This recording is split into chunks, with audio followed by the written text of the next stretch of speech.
My guest tonight is a true legend in the Ranger community. His combat experience includes participation in the invasion of Panama, Operation Desert Storm, the Black Hawk Down incident in Somalia, and more than a dozen combat tours in Iraq and Afghanistan.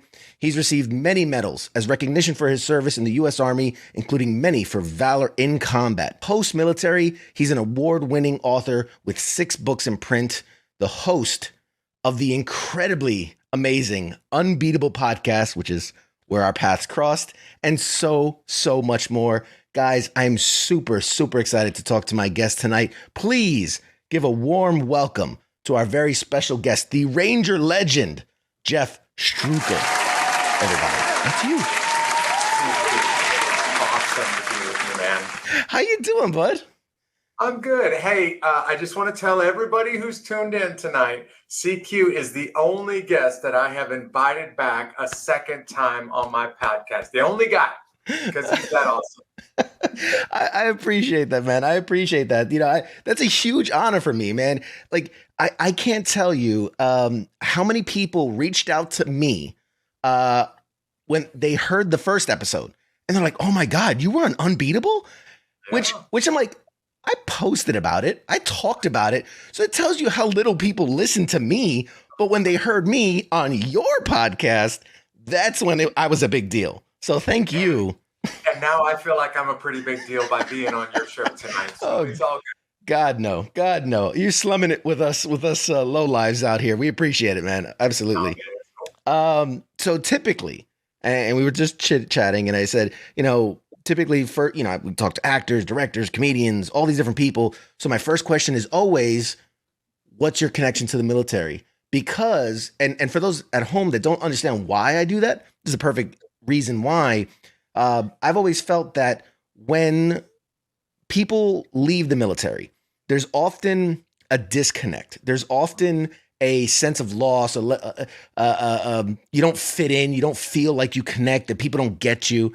So I always think, man, if there's that veteran out there watching, if there's that active duty person watching, when they get to hear this actor or this person that they maybe are a fan of or have seen before, and recognize, wow, you know, maybe that person didn't serve, but their brother did, or their family did, or their best friend did, or their cousin did. Whatever it is, it brings us all a little closer together to let us know that the world is a little smaller than we think, right? Not as big as we think. So first off, thank you for your service, because And you also. you are a true legend. Like I knew of you in a certain aspect, but one of my favorite things to do is I sit down and I pour time into getting to learn my guest, and man, digging into your history was incredible. Oh my goodness. So just as a tease, because I really want to go as chronologically as we can, because there's so much there. We're going to try to pack it into this hour, but as a tease, let me just highlight a couple of your accomplishments. Okay. This is the things you wear, and I'm going to put up a picture now that you can't see it, but the audience can. It's a couple medals, a couple badges, a couple things. Combat infantry badge, combat action badge, master parachutist, Ranger tab, Pathfinder, master military free fall parachutist, Silver Star, Bronze Stars, and not even counting all the V devices and the oak leaves, the meritorious service, joint service, Army commendation, another joint service achievement, Army achievement, Army good conduct, national defense, armed forces expeditionary, Southwest Asia service, Afghanistan campaign, Iraq campaign, global war on terrorism, expeditionary, global war on terrorism, NCO professional development ribbon, Army service ribbon, Army overseas ribbon, Kuwait liberation medal. And then then we get into like the foreign jump wings, the German jump wings, the British, the Thai jump wings, and something I've never even heard of, the German sports efficiency badge. I don't even know what that is, dude. What? Yeah, man. Like, you know, the military is all about giving out awards and decorations, and most of that stuff they just gave me for being shot at. Is it? I mean, that's usually what it is, right? You got shot at. Here's a little shiny thing. Like, this is to commemorate. Yeah. Did you leave anything unchecked? Is there anything that you were like, man, I missed that one thing I would have loved to got? You know what? When I joined the Army, I had a couple of goals in mind, and by God's grace, man, I had a chance to go hard after almost all of those goals. They didn't all work out, but most of them, did work out with a lot of hard work and a lot of training. Good God. I was like, the only one I could think of that wasn't there was like the little scuba bubble, right? Like, okay, that's one of them that didn't work out, man. I went down there. I washed out in the first week. I had to go home. I did the drive of shame. Had to go back to my unit and say I failed. And thanks for bringing that up. It's still salty for me. Thank you. A little salty, I gotta sprinkle. I gotta knock you down a peg, man. You got too much. You got too much going on. Thanks for bringing that back up, man. I'm gonna have trouble going to sleep tonight. Every time he walks by a pool, he's like, "Oh God, no." Okay, so let's rewind the tape. Take me back. You are born in Iowa, right? Yep.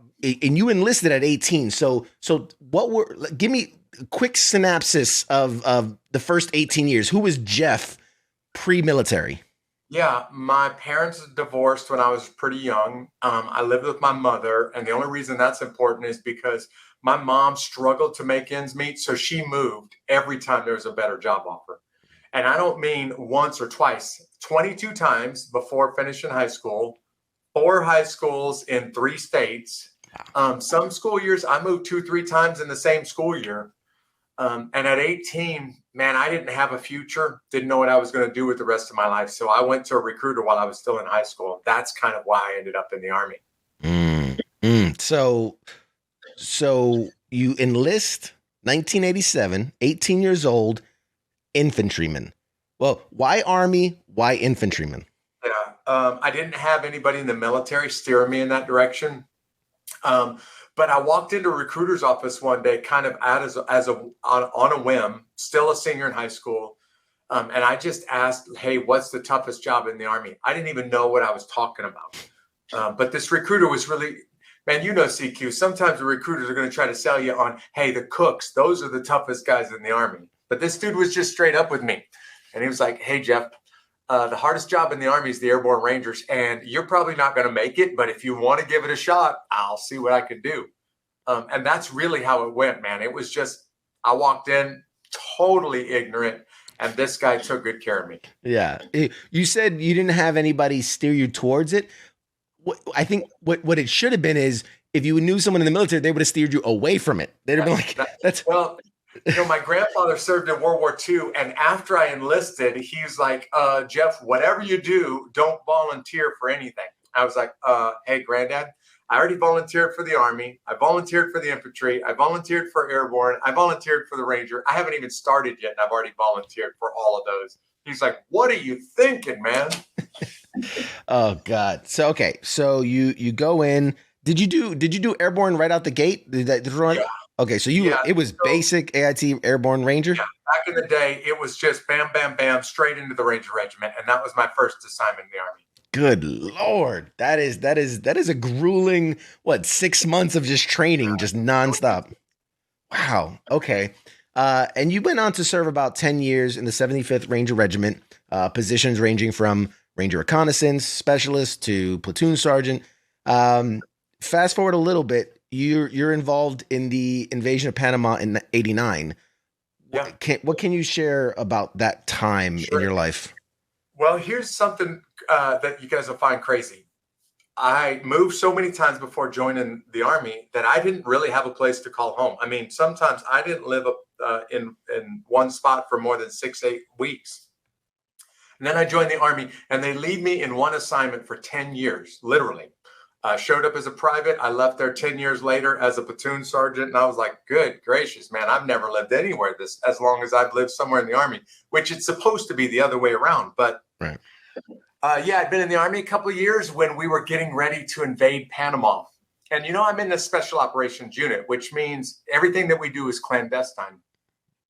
And I'll tell you how old I am, man. We were carrying the old pagers back then, like beep, beep, beep, beep, beep. Hey, drop what you're doing, come to work kind of thing. There was a little, secret message that would show up on the pager that let us know this is for real, go to work.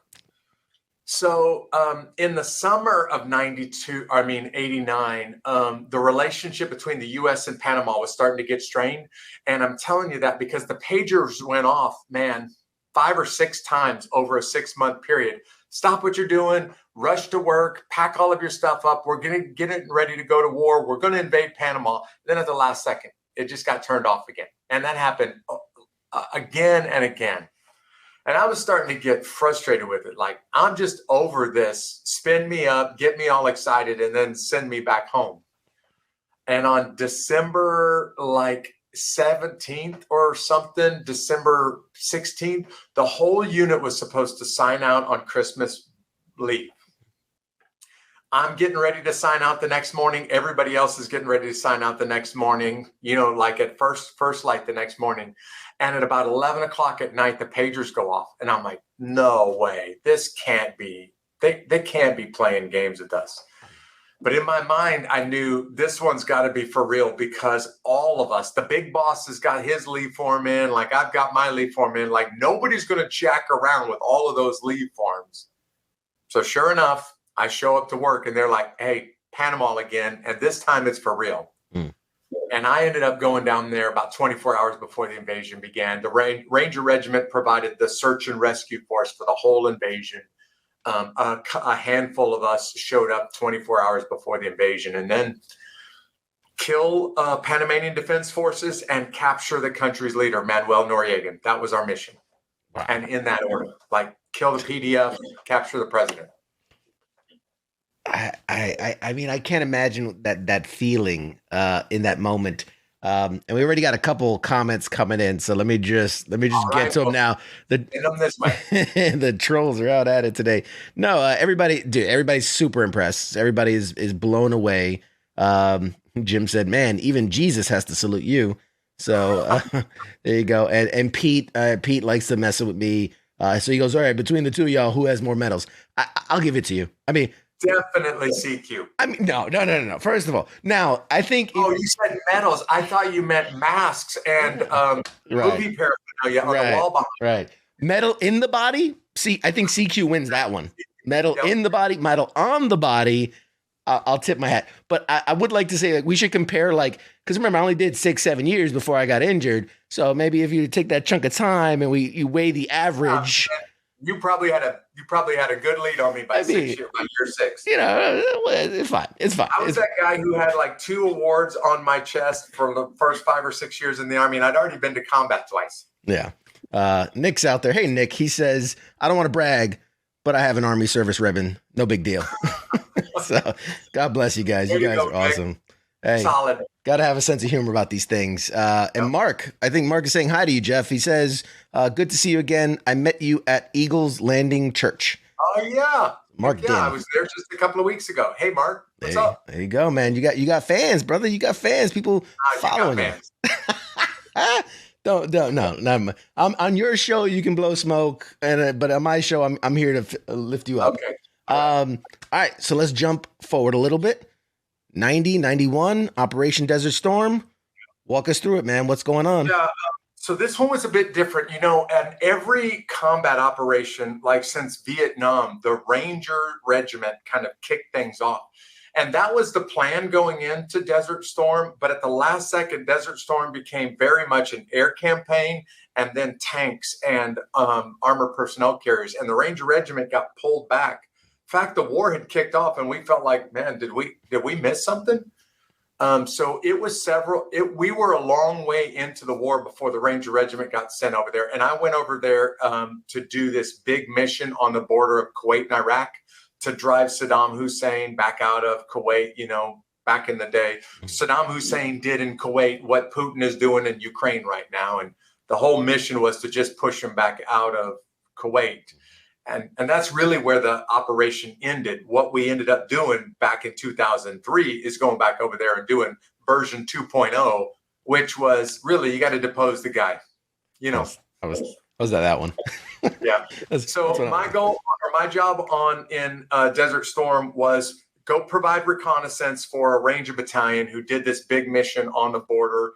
I got out there in the desert, caught between the Kuwaitis and the Iraqis, got caught in a firefight out there, and it really wasn't that intense. So, not a whole lot to write home about. Yeah. So again, jump forward a couple years. Now, for those that don't know you and aren't as familiar, with you. I mean, one of the biggest, incidents probably in your career was 1993. You were there during the Black Hawk Down incident in Somalia. Um, it, I can only imagine it's an incredibly sensitive subject, and something that the loss of life that was there, and this is something that um, it's so different because I've been trying to wrap my brain around it in that, like, oh yeah, I went to combat, I was in Iraq and Afghanistan, and I saw these things, and I was part of these things, but I don't know. For me, it's almost like, well, yeah, that was just day to day life, but I feel like, and I really need to hear from you, but that was such a strange place to be in, and the situation was a very strange place to be in because it wasn't war, so to speak. So if you could just give us a little bit of insight to that time. Yeah, and since this is your show, well, how about if we talk a little bit about how it ends up becoming a movie and why there's an actor who plays me in the movie? Because it probably never should have happened that way. Absolutely, let's do it. So Somalia is my third time in combat, and for most guys at this point, they have no combat experience. But by now, I'm a veteran. I've been shot at a lot, been around a lot of killing and a lot of dead bodies. So I'm pretty much prepared for Somalia, except, man, in Panama and Desert Storm, they surrendered. They gave up pretty easily. In Somalia, when we got off the airplanes, there were mortars flying as soon as we landed, and there was a fight every night, literally every night in the capital city. And I leaned over to my men at this time. I'm a squad leader by now. And I told my guys, like, this is the first time I've seen an enemy that's ready to fight back since I joined the Army. We did about 7 missions. So the reason why this joint special operations force went over there was to kill or capture a bad guy who was like #1 on the United Nations Security Council's list of problems in the world. We did about 7 missions. We were taking down his network. And when we launched this 7th operation, a couple of things about it were very unusual. Broad daylight, 2 really high-ranking bad guys on the same target at the same time, and it's in the center of the part of town that's controlled by the guy that we're after, which means we're walking into a hornet's nest, and we know that. And special operators don't do business during daytime. We only do it at night. So this is like a opportunity that we can't let pass by, but we all know, man, this is going to be ugly. All of us knew it's going to be ugly. We just didn't know how ugly. CQ, I think the intel guys probably anticipated there's about 250 of us that go into the city streets that day. And I think they anticipated we'll go up against 1,000, maybe 1,500 armed bad guys. When the fight's over with the next morning, it's probably more like 20,000 bad guys against 200 of us. And I've told audiences over the years, man, when you have that kind of math formula, it's going to play out the same every time. Doesn't matter what kind of equipment you use. Doesn't matter how good your training is. That math is going to give you the same results every time, which was basically half of us killed or wounded the next morning.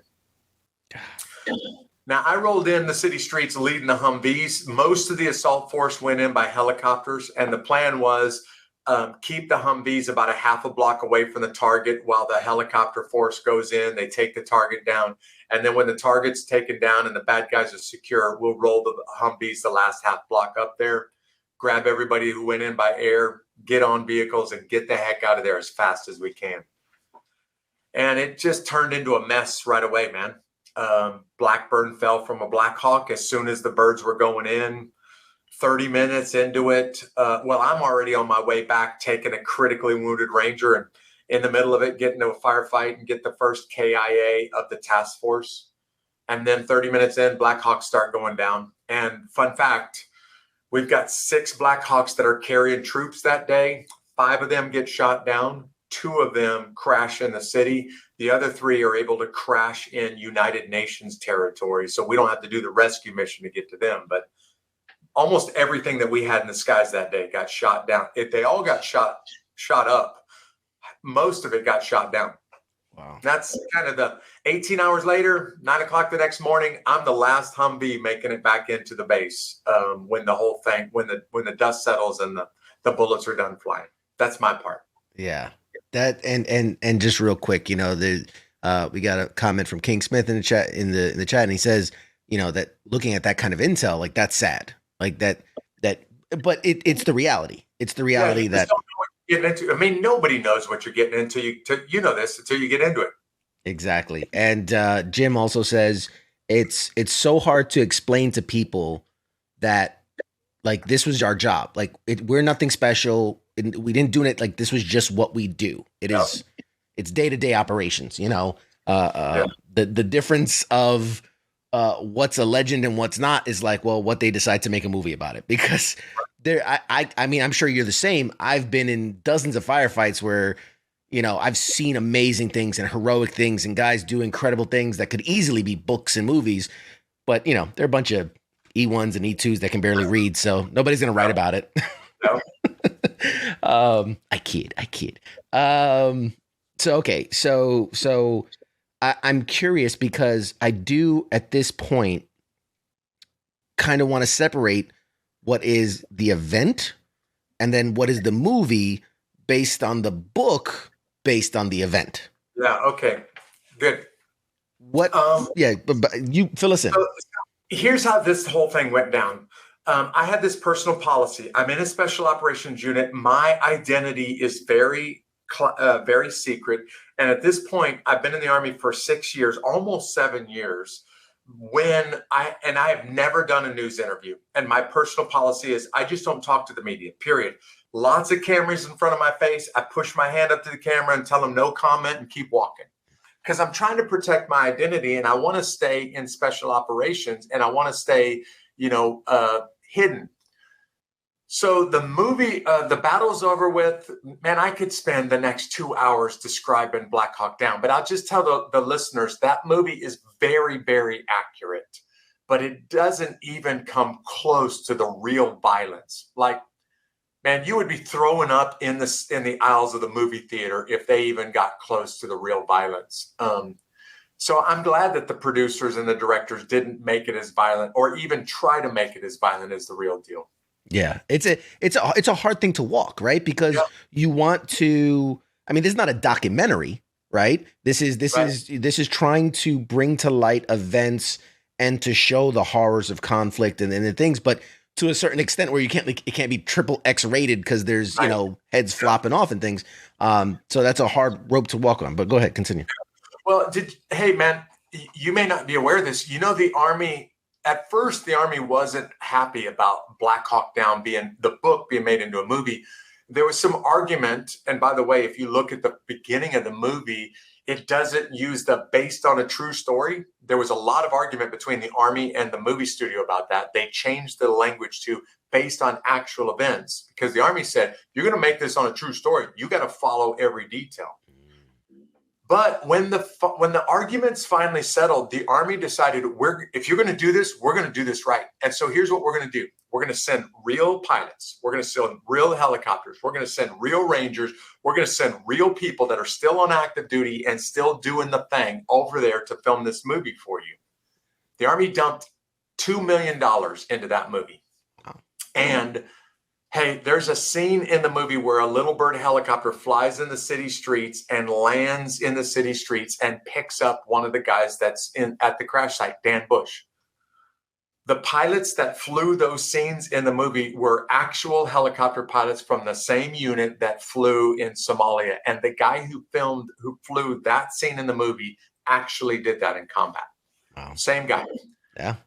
They put real Army Rangers on the fast ropes when they were filming the movie to make it as accurate as possible. And the financial deal with the movie studio was, we just dumped $2 million into your movie. You're going to give us the first $2 million worth of ticket sales back, which they did. And the Army basically broke even on this thing.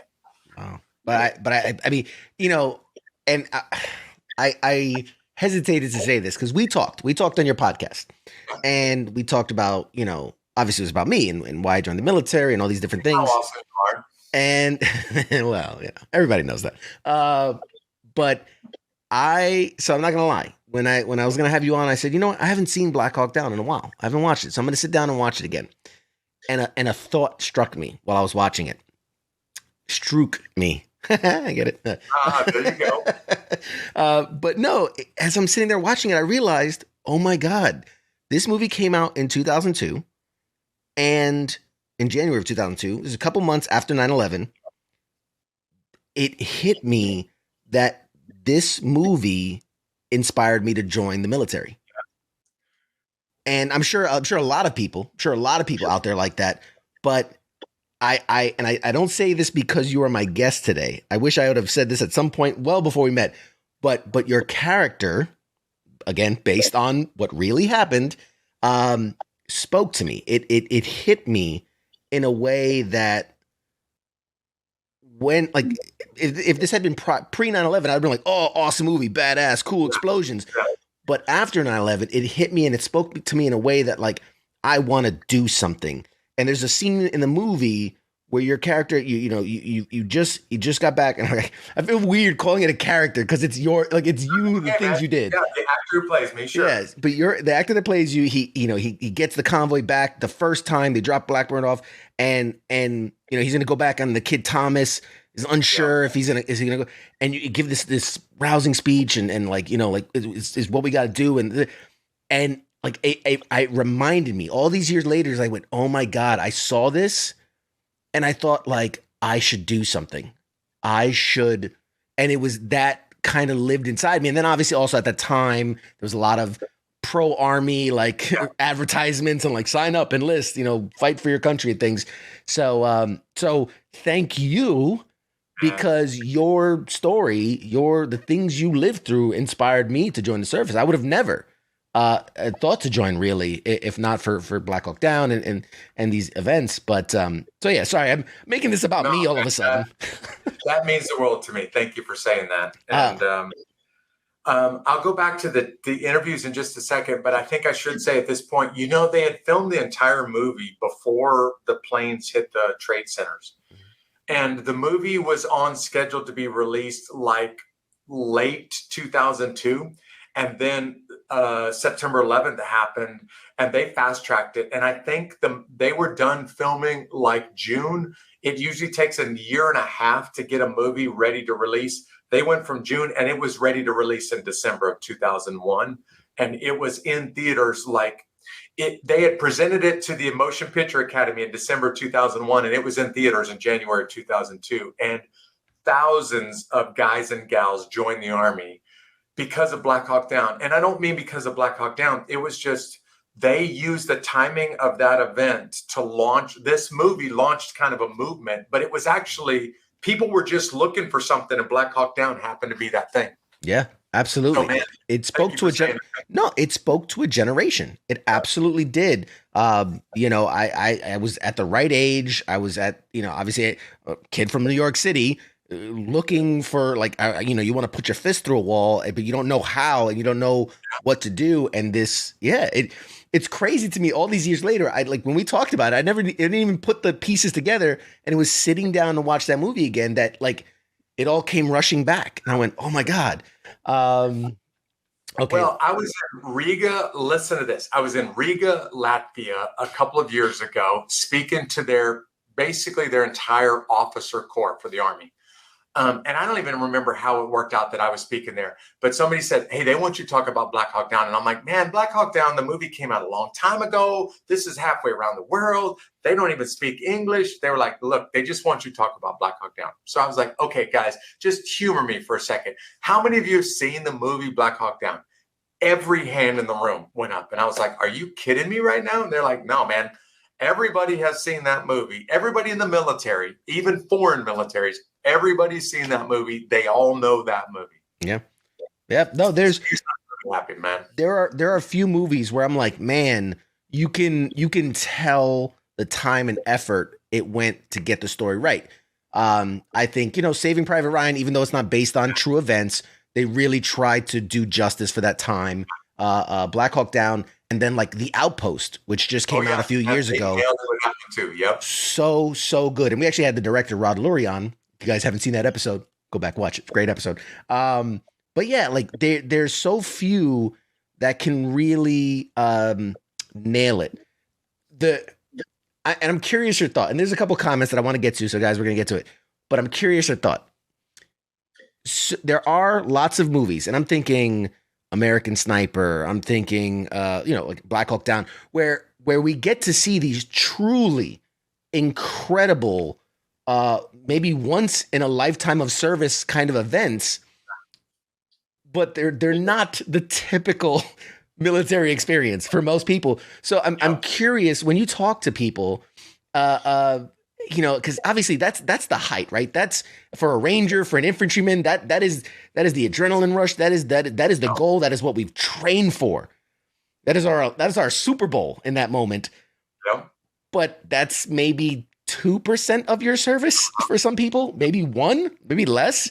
Right. So I'm curious, what do you tell people when they ask you, like, is it always like that? Is it really like that in the service? No, I tell them, especially for the guys that have never been to combat before, when I was getting them ready for Iraq and Afghanistan, I would tell them, let me tell you what war's like. It's days or sometimes weeks of absolute boredom where you're going out of your mind, and then seconds of pure terror. And then you go back to days of absolute boredom and then seconds of pure terror. And that's kind of what war's like, man.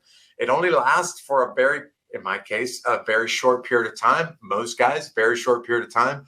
And then you're just bored stiff for a whole nother week or two before you get in another firefight. And it lasts for a very short period of time.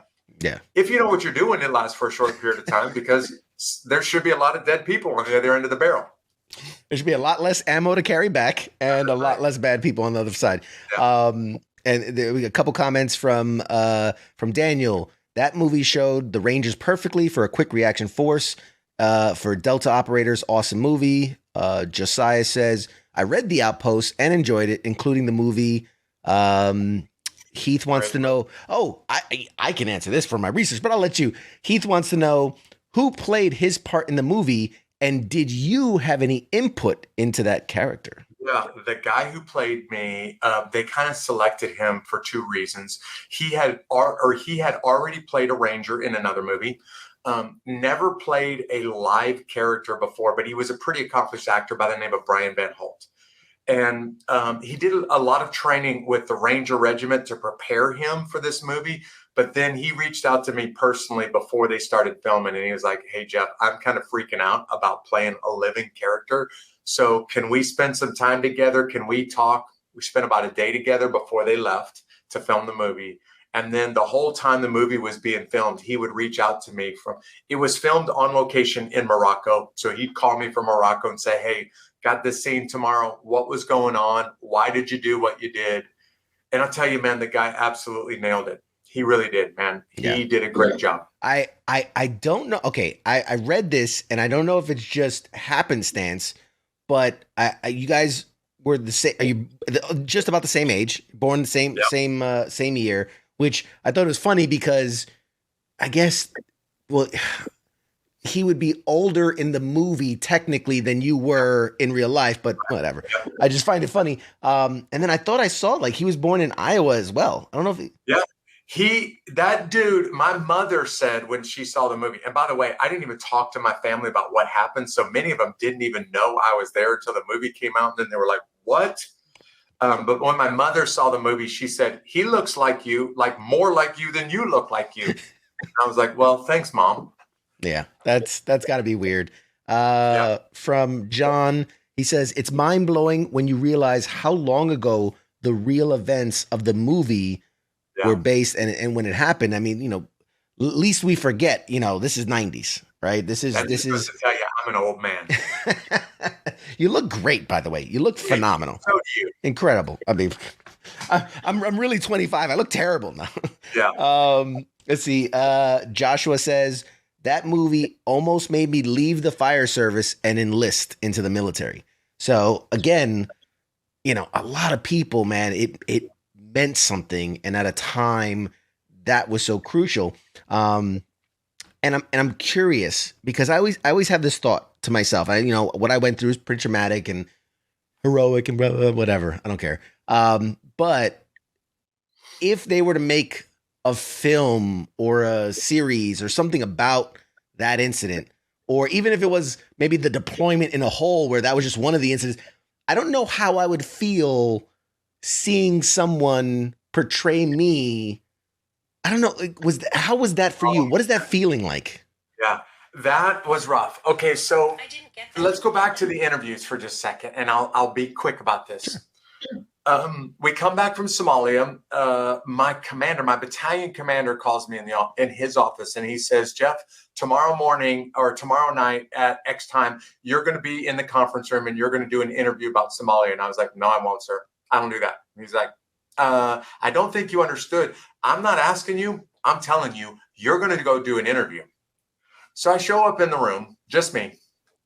And there's a reporter. There is a lieutenant colonel intel guy from the special operations community.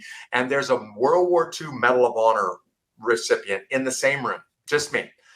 And this reporter starts hammering away with questions. And I'm like, can't answer that. No, I can't talk about that. Can't answer that. That's classified. We don't talk about that with anybody. I don't even talk about that with my best friend. And every single time that a reporter asked a question, I'd say, can't answer that. And then the intel dude who gets paid to do this would say, yeah, you can answer that. Oh, you can answer that one too. Yeah, you can tell him that. And I'm like, hold on just a second. We don't tell anybody this. He's like, you can tell him. I, to this day, don't know how this reporter got that kind of access. No one has ever got that kind of access before. Long story short, I do an interview and there's hey, everybody who's watching this now needs to know there was nothing special about me. I did not do anything exceptional in Somalia. Everybody who was around me should have been interviewed. Everybody should have been the star of that movie. The interview, me and 3 or 4 other guys did interviews, personally selected to do interviews. Those interviews made it into the newspapers, which broke the internet. The newspapers came out in print and on the internet, and it set the internet on fire, which caused a book publisher to reach out to the reporter and say, we want to give you a lot of money to write a book. The book comes out and it goes to the New York Times bestseller list like first week and stays there forever. And the movie studios start reaching out to this reporter and saying, we're going to give you a crazy amount of money if you'll write the screenplay so that we can turn your book into a movie. Telling you guys this because I did not do anything special in Somalia. I gave an interview.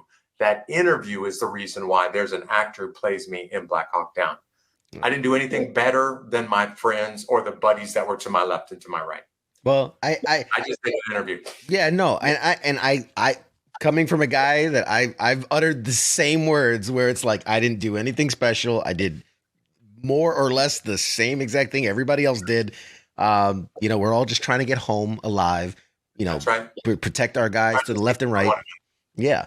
And I will say that, and having just watched the movie recently too, like it's a pivotal part of the collective story. And I can see why your part of it is so important. I mean, you led a 3-vehicle convoy through intense fire, like both ways, going several times that night, back and forth. I mean, it's an incredible thing, with how many people were wounded, with how many people were killed, with insurmountable almost odds that and I'm curious, was the speech real? Was that like that really happened? It actually was. That all really happened. And the guy who made that comment to me, he was in my squad, the only other guy that was married, and basically was saying, if I go out there, I'm going to die. My wife's going to be a widow. And I'm like, man, listen, I'm married too. I'm scared too. If we don't go out there, everybody in the streets die. If we go back out there, we're probably going to die. What are you going to do, man? I'm getting on the Humvees. I need you to get on the Humvees with me. And he did. That dude stayed around the Army, went to another special operations unit, and retired with great distinction.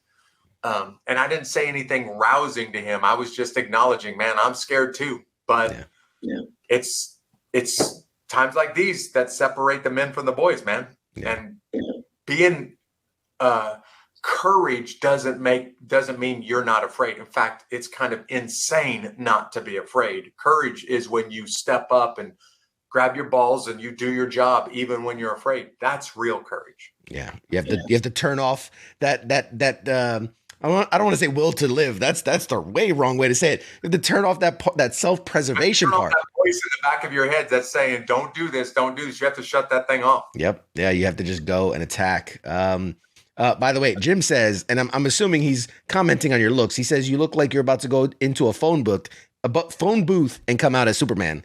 Come out with my Superman There you clothes go. on. See, guys, they're appreciating a good-looking man. So good for you. I prefer Captain America to Superman, but thanks, Jim. I feel you. We're along the same lines. Hey, back to your question real quick. Yeah. So I'm trying to stay classified and I'm trying to stay hidden. So I asked the reporter, please don't use my name. And he's like, I don't know, man. And then when the book comes out, I'm like, please don't put my name in the book. And he's like, I don't know, man. So when the movie comes out, I just kind of begged this guy, don't use my real name. And I just assumed that they would change my identity. I get a phone call one morning from guys from the Ranger Regiment. They're like, hey, Jeff, you know what I'm doing right now? I'm like, PT? They're like, no, I'm eating breakfast. And I'm sitting next to a guy who's on the other side of the table. He's an actor. He's got a name. He's got a uniform on, and it has your name on it. I'm like, no way. Tell me they didn't use my real name. And CQ, from that moment forward, I could never be anonymous again. Like, man, the truth is, when I walk into a room in uniform while I was still in the Army, people would nudge each other and they would kind of whisper, like, that's the guy. He's like, look at the name tag. That's the guy. And I begged them not to use my name. So that movie changed what I could do. There was one other job that I wanted to do in the Army, and I couldn't do it after that because I could no longer be, I could no longer slip underneath the radar. Everybody recognized the name. Yeah. Damn. That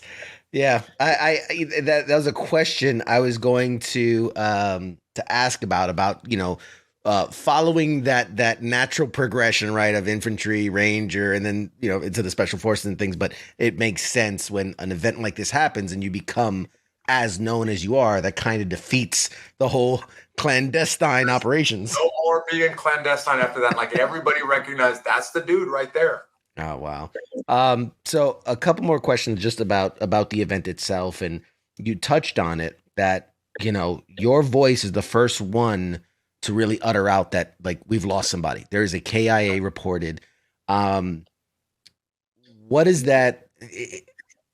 I can't imagine I'm very fortunate in my career that although I lost friends and I lost people, like, I never had to be the one to make that call. And it's almost like a bubble that I protected myself of, like, well, I never had to say the words. What does that mean to you to have reported that and in that moment? Man, that was rough. I was in the fight of my life at this moment. Like, I was getting hit from everywhere and it was point blank range. My platoon leader had been doing another mission when we got called and rolled out. So my platoon sergeant was kind of running the patrol. And my platoon sergeant started calling me, asking for a status report. And I blew him off because our SOP was, look, if you're fighting, you get to the status report when you get a chance, but don't worry about it.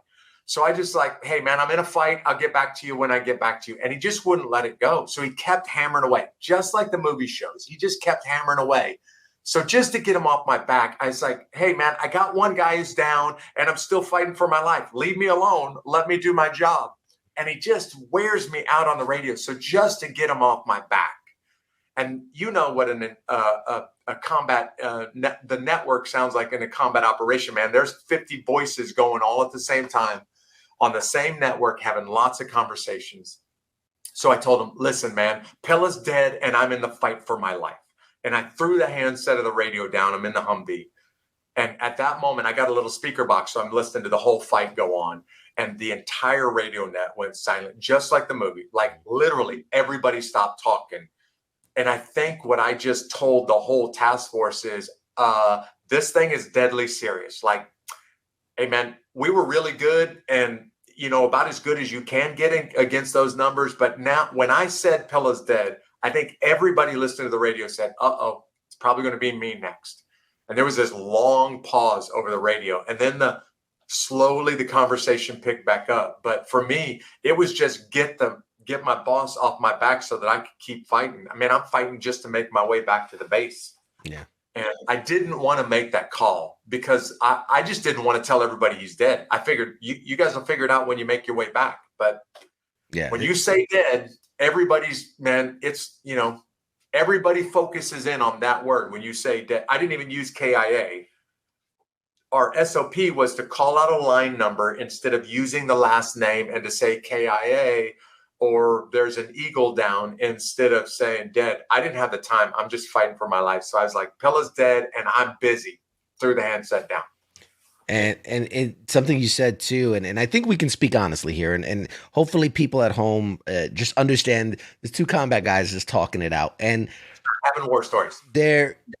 There comes a moment on a deployment, and maybe it's just me, maybe you can back me up on this, when things are going, we're operating, we're doing what we do, that first death, that first KIA of a deployment changes the tone of that deployment instantly. It's all fun and games, we're all fucking around, we're smoking and joking, we're doing our thing, we could be kicking indoors and taking names. But the moment you lose someone, it just instantly changes everything. So I can imagine, I can't imagine getting that news across the net with the entire, because we'd have KIAs and we're in a small unit, maybe back at the TOC or something. They hear it, but we're teams operating all over the country, whatever. But I can't imagine if everyone were listening to that first phone call and like, so-and-so is gone, and it's just... You're 100% accurate. For those of you who just never served in combat, man, warriors go to combat, and you go there with a lot of confidence because you've been trained really well, and you got all the U.S. military behind you, and you should be bold on the battlefield. But when you hear the first guy's KIA, that's when the reality of where you're at and what you're doing hits everybody, and it hits everybody like a punch in the chin. Like, uh-oh, this is real. And this hurts, and it might be me next. And I think that's the moment that everybody has to wrestle with, how serious this game is that we're playing. Yeah. Putin was playing a game until he rolled across the border into Ukraine, and then he realized, oh, this junk is for real. It's for real. I'm curious, how... Okay, so you're in that moment, fast forward a little bit, you're doing the runs in and out. How aware of you as boots on the ground to kind of what's happening from the bigger picture? Because I imagine, like, when I served, from private all the way up to sergeant, we had very limited intel, right? You're getting fed the intel of what's directly around you, not necessarily always aware of the entire battlefield or mission. With the scope of this and with everybody being on comms, how aware of you of what was going on? I had a privileged position in that my job was to be the lead Humvee in the long column of vehicles. I was the guy who did all the navigating for the ground reaction force. And on every mission, we put the Humvees in. So I kind of knew the whole operation every time we rolled out the gate. Just me and my boss, the commander, knew the whole operation. Everybody else was just kind of along for the ride and fighting and killing what's in front of you. So when the first helicopter went down, I was fighting for my life to get Pilla back and Blackburn back. I didn't hear the call that the first one went down.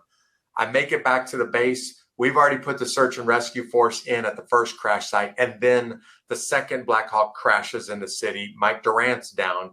And that's when my boss says, hey, we don't have anybody else. Jeff, I need you to get back on the Humvees, roll out to the Durant crash site. And I didn't even know the first one went down. But that's the moment that I realized, okay, tonight, all of us are going to die. But if I roll back through what I just went through, 100% of my squad is there'll be 11 body bags tomorrow morning. And it was a moment where you have to wrestle with yourself, man. Like, are you going to go? Here's the truth, CQ, and you know what this feels like, man. I have two options in front of me.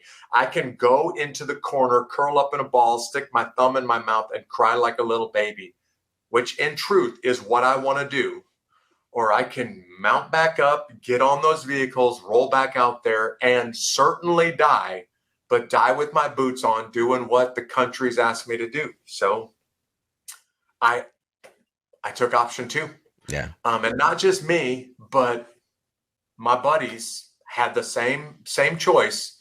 And even the guy who rolls up to me and says, I can't do this, he takes option 2 also and rolls back on the city streets, man. I've seen lots of valor in Iraq, in Afghanistan, in Panama, in Kuwait, but I've never seen courage and valor like I saw 6, 8, 12, 15 hours into that fight in Somalia. Never seen anything like it. That's incredible.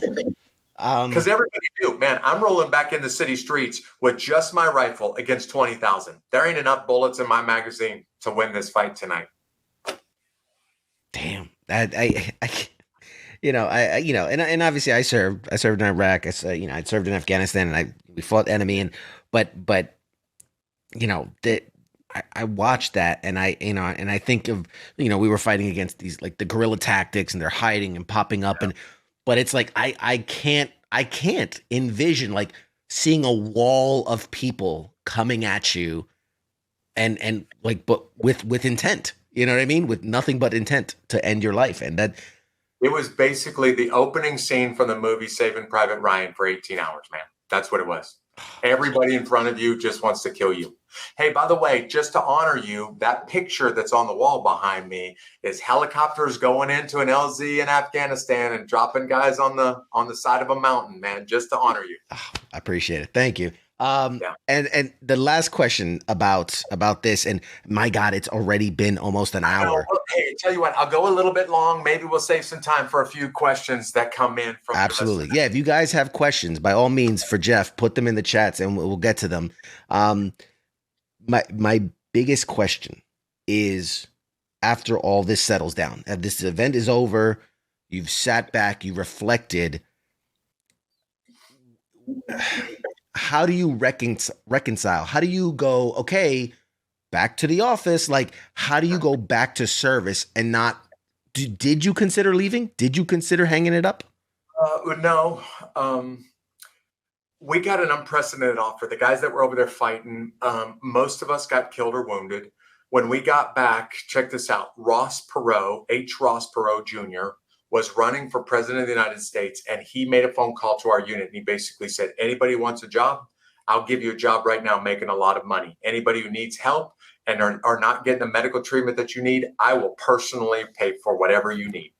So virtually my entire unit left. And a year later, there was me and 3 other dudes that were in Somalia still in the unit. CQ, for me, I recognize my faith played a big role in the way that I fought that night, but not just fighting.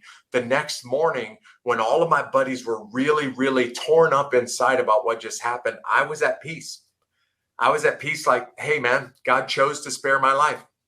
I pull the trigger, he pulls the trigger. Whoever pulls the trigger first lives. The other guy who pulls the trigger last dies. I just happen to be the guy who pulls the trigger first.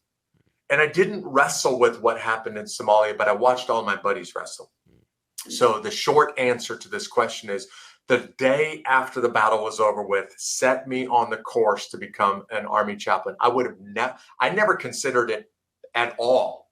And the next day I just felt overwhelmingly, I'm prepared for something that my buddies aren't prepared for. I'm prepared for eternity and they're not. So I became a chaplain.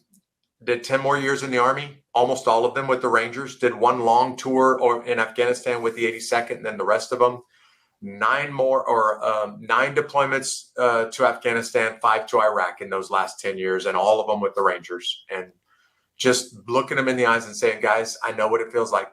Been there, got the t-shirt, and I'm here to help you, work your way through it. And I mean, and also, like, that's skipping over 1996 won Best Ranger competition. I mean, that's a huge honor in and of itself. That is an incredible honor. And like I said, we could dive into all this another time where we could really deep dive. 1998, United States Army Reserves Officers Training Corps, ROTC, non-commissioned officer of the year. I mean, dude, come on. Like, this is huge. And then, like you said, in 2000, your enlisted service ends. You graduate from seminary. You get commissioned as a chaplain. I mean, you go on to do incredible things. Obviously, a short while later, 9/11 happens. in that moment, are you ever wrestling with like, oh man, if I could be boots on the ground again? Yes, definitely. So my goal as a chaplain, I'll just say this real quickly, is I wanted to be the kind of chaplain that if my unit's going to be in a firefight, I'm going to be right next to them. I'm not going to be back in the rear in the tent drinking coffee. I'm going to get next to you when we get shot at. And when we're sucking down 107 millimeter rockets in Afghanistan, I'm going to be right next to you. And maybe the rocket hits me, maybe it doesn't, but I need you to see that I'm okay and I'm comfortable in combat getting shot at. So you can go out there and do your job because, yeah, it's intense, but it's not that bad. So that was my goal as a chaplain, to be right next to them when they were getting shot at. Incredible. And then while doing all this, you start writing some books. Yeah. Starting with 2006, The Road to Unafraid, How the Army's Top Ranger, humble brag, faced fear and found courage through Black Hawk Down. The publishers chose that title for me. I didn't even like that title. If you could have had a choice, I'm curious. Do you have something in mind where you're like, I wish it would have been called this? It would have been that. It would have been something different, but it wouldn't have been the Army's Top Ranger, because that's just a bunch of propaganda right there. Yeah, you gotta sell copies, man. You gotta sell copies. I'm curious. So at this stage, and really, I did want to dive deep into the chaplain part of it too, but for sake of time, what from your operations history and then from your chaplain time contributed to the writing of the books, to putting it all on paper? Yeah. So the movie Black Hawk Down came out while I was still on active duty, and man, my phone started ringing off the hook. And I mean, I was getting invited to go to speak to massive audiences all over all over the world while I'm still on active duty. And I get 300, 500 people requesting me a year, and I had to turn down 490 of them. So finally, a year or two into Black Hawk Down being out, actually not one, but more than one publishing company approached me while I was still on active duty. And they were like, Jeff, you have to get your story out. And because you're still in the Army, you can't hit the speaking circuit. So why don't you just put it in a book? And I tell you what we'll do. You tell us the story. We'll give you another author who will write it all down and make it sound pretty. And I'm like, yeah, I got a job and I got stuff to do. But if you'll do that for me, sure, I'll give you the story. So Dean Merrill wrote that book, not me. I just told him the story and he put it onto paper. And he did a great job with it. Yeah. And then you did, there was other Certain Jeopardy in 2009, Blaze of Glory, 2010, Fallen Angel, Hide and Seek. I mean, incredible books. Multi-talented artist or author, congratulations. One thing I did want to touch on, because I was blown away when I saw it as I'm looking through it, is your return to Mogadishu in 2013. Yeah. For those that don't know, you returned to Mogadishu. Film crew shot a short film called Return to Mogadishu, Remembering Black Hawk Down, which debuted in October 2013, the 20th anniversary of the battle. What was that experience like going back? You will understand this. The people that have never served in the military, they may not get this. The guys that are doing law enforcement and first responders might. But my buddy, Kenny Thomas, who was in Somalia with me, called me up at the summer of 2013. And he said, Jeff, I'm struggling. I've been struggling for a long time.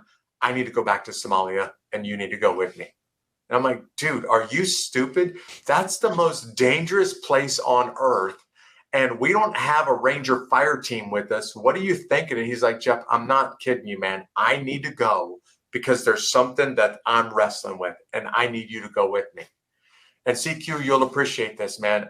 There was a long pause. I heard the urgency in his voice. And I said, all right, man, if you need to go, I'll go with you. But just so you know, we're probably both going to get shot over there. But if you need me to go over there with you and get shot at, sure, I'll go with you. And I went over there just because my buddy needed me. A documentary crew found out that we were serious about this. We didn't tell anybody until we got back to Somalia, but a documentary crew found out about it. They were like, hey, can we record this? And I was like, sure, man, but I'm not doing this for you. I'm doing this for my buddy. And that's why Return to Mogadishu came out. It was just me and Kenny going back for Kenny Thomas's sake. And you know this, man. my buddies in combat, I would willingly give my life for those guys. So yeah, if you need me to go to Somalia and get shot at with you all over again 20 years later, sure, I'll do that. If that's what you need me to do. What did obviously this was for him. Was there anything that you got from this trip? Was there anything that being back there, did it bring up stuff? Did it put to bed stuff? I mean, what was that trip for you? I didn't have a lot of expectations personally when I went over there, but I was surprised by how much emotion, man, it brought back everything. As soon as I got off the plane, I remember the smells and I remembered the sights and I remembered the fear and I remembered the anxiety, and all of that came rushing back while I was over there. And it was basically like reliving the battle all over again. And I also remember the elation, try not to use big words, but the just pure joy of knowing I just survived what should have killed me. And not because I'm a better warrior than the guy who took a bullet in the chest. I just happened to survive when the guy next to me didn't. It brought it all back, man. And I didn't expect that, but it did. When I was finally getting back into the city streets after returning to Mogadishu, returning into the firefight, into the area of the fight. Yeah. Wow. Yeah. I couldn't even imagine if 20 years from now, and they're like, hey, we've had a peace in Iraq and Afghanistan for 20 years and everything's fine now.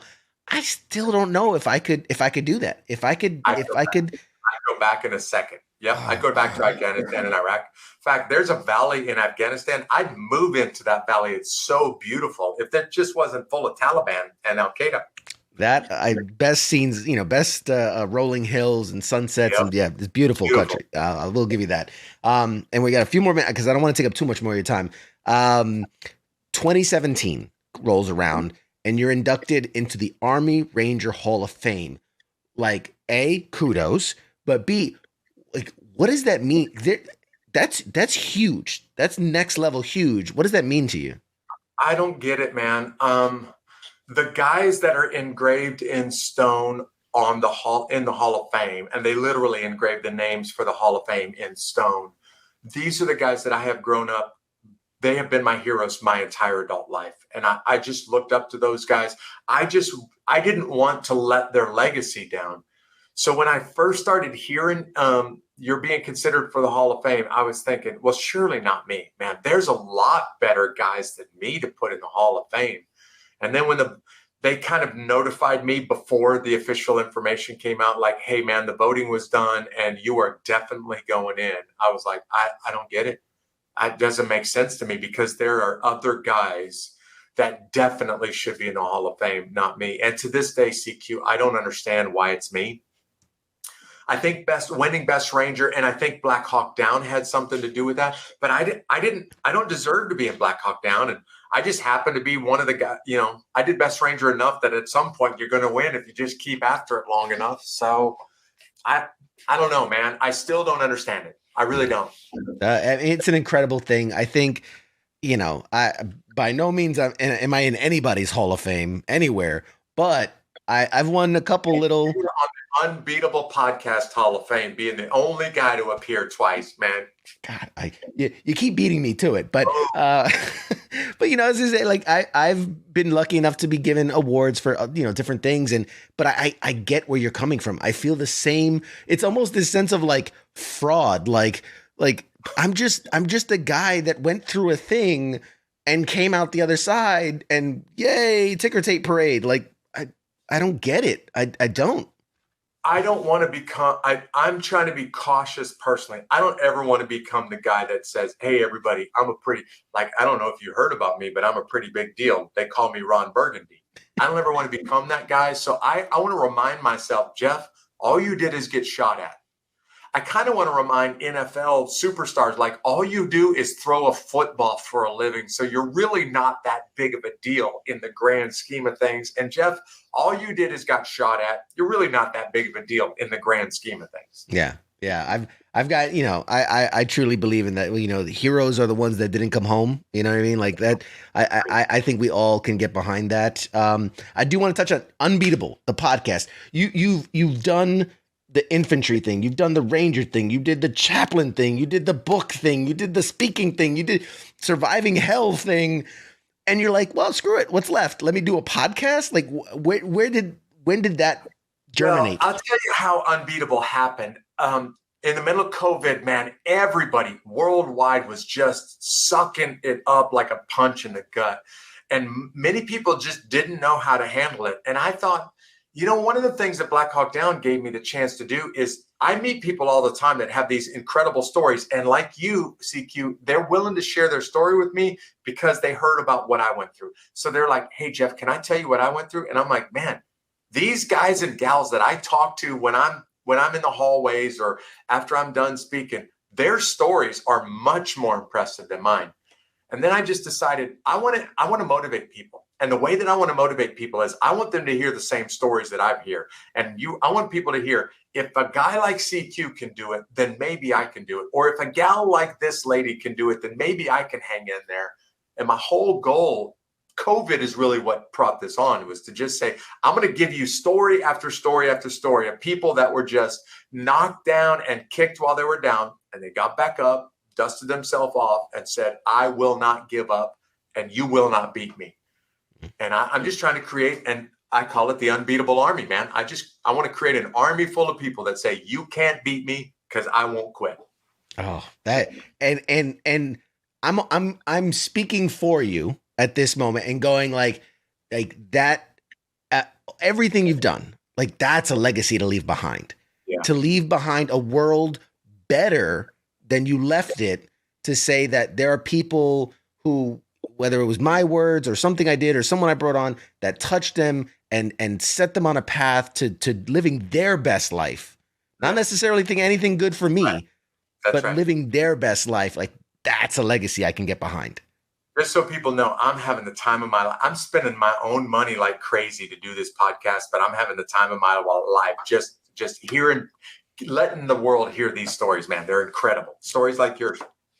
It's crazy how, like, when I hear you talk, I'm like, I've said that.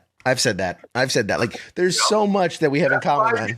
That's why you were on my show twice. I was like, man, I love this guy. Oh my God. You can make me cry, man. On my own show. Jeff, I mean, I don't know what's left to say.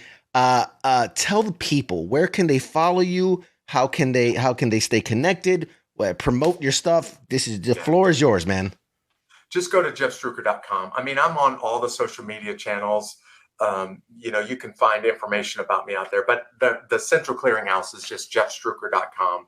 And if you don't know how to spell it, just do a Google search and Google will tell you how to spell the last name because it's hard to spell. Yes. It's Struecker. Yes, Struecker. Not Strucker, like True, Struecker. Yes, because I come from the comic book world and it's like there's always Strucker. So it's, damn you, Strucker. It's Baron von Strucker that everybody's trying to kill. And totally get it. That's awesome. Probably a distant relative of mine. I love that you know that. It pleases my heart so much that you know that. And at some point, man, we got to do a t-shirt swap. I got to get you a Pop Culture Warrior shirt. I want an Unbeatable shirt. An Unbeatable Army t-shirt. Let's do it. Yeah. Let's do it. Shoot me one and I'm sending one your way. Got you. Bet. All right. I think we did it. We fit, I wanted to go a little deeper in you, but 2-hour interview in an hour and 11 minutes. Hey man, God bless. I'm getting better and better at this, dude. I love the podcast. People, please give it a chance. Don't even listen to my episode. That's how much I'm going to back this. Plural, because he's got a second one that's dropping soon. We'll talk about that later. But no, like seriously, check out the show. It is so inspiring. I take something away from each and every episode. It's incredible to hear these stories. I couldn't even tell you my favorite. I literally couldn't. Mine. There you go. Mine. Yes, right. Let me put this on you, and I'm gonna make it easy. I'm gonna take myself off the board. What is the one episode so far that jumps out that you're like, man, people got to listen to that one for sure? Oh man, I did an interview with a local business owner. The guy's kind of a nobody, but he lost his wife to suicide. She put a gun to her head. And he had the balls to make a video and put it out there on Instagram. And it went from like 0 to 100,000 hits. And the video was basically like, hey, I don't know why she did this, but if you're struggling, don't get to where my wife was. That guy, his name is Jason McKenzie. And when I was while the interview was going on, I was sitting back like, this dude is incredible. Look at this guy. He's incredible. I was blown away. my social media didn't stop blowing up about this guy.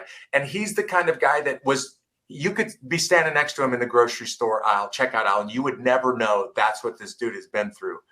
But the real story behind the story is he had the courage not just to keep on trucking after losing a wife, but to make a video just so that somebody else didn't do the same thing she did. And that video is the reason why I brought him on. And man, lots of people have said that episode really, really changed me because I was in a bad place till I listened to that episode. Off the top of your head, do you remember what number it was?